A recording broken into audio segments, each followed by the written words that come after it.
Et si la paix, la vraie, ne se trouvait pas dans l'ordre, mais dans sa destruction? Ça semble un peu contre-intuitif, n'est-ce pas?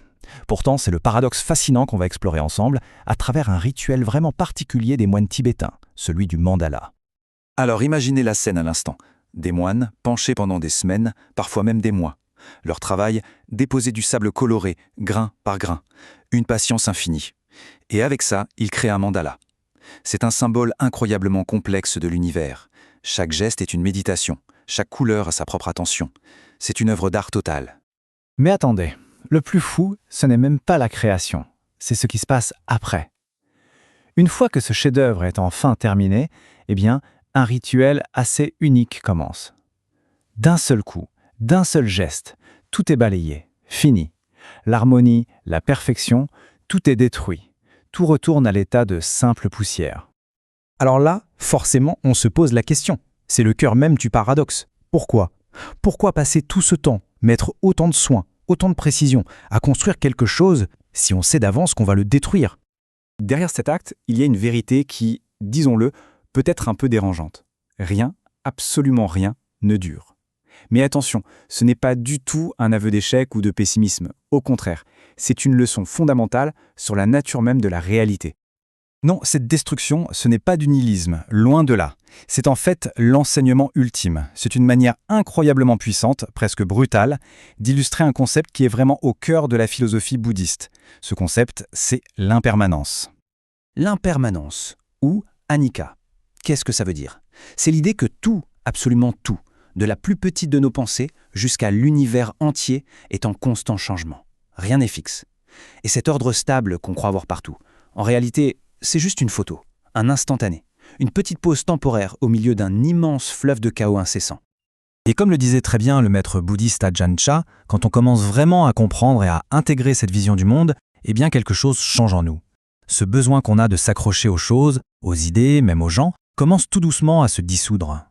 Bon, c'est bien beau tout ça pour l'univers, mais en quoi ça nous concerne? Eh bien, c'est là que ça devient vraiment intéressant. Parce que cette grande leçon, elle s'applique directement à nous, à notre propre esprit. C'est là, à l'intérieur, que se joue la plus grande bataille contre l'impermanence. C'est là qu'on entretient cette fameuse illusion de la stabilité. Pensez-y, on passe notre vie à essayer de construire un moi permanent, stable, une sorte de mandala intérieur parfait en quelque sorte. Sauf qu'on essaye de faire ça dans un monde qui par définition ne l'est pas. Et cette lutte constante, cette résistance contre le courant naturel du chaos, eh bien c'est ça la vraie racine de notre souffrance. Un enseignant en spirituel, Sri Ramana Maharshi, a bien identifié le coupable. C'est notre ego. Ce sentiment d'un jeu bien solide, bien fixe. Cet ego qui veut tout posséder, tout contrôler, qui veut figer la réalité. C'est lui qui vient créer un conflit permanent, là où il devrait simplement y avoir un flux, un mouvement naturel. Quand on s'accroche à son bonheur, à sa santé, à ses relations, comme s'ils étaient éternels, c'est exactement comme croire que le mandala de sable va résister à un coup de vent.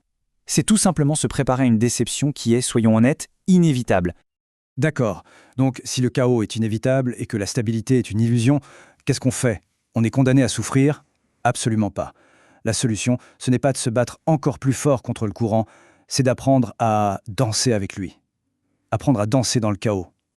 Et comment on fait concrètement pour danser dans ce chaos? On peut voir ça en 3 étapes.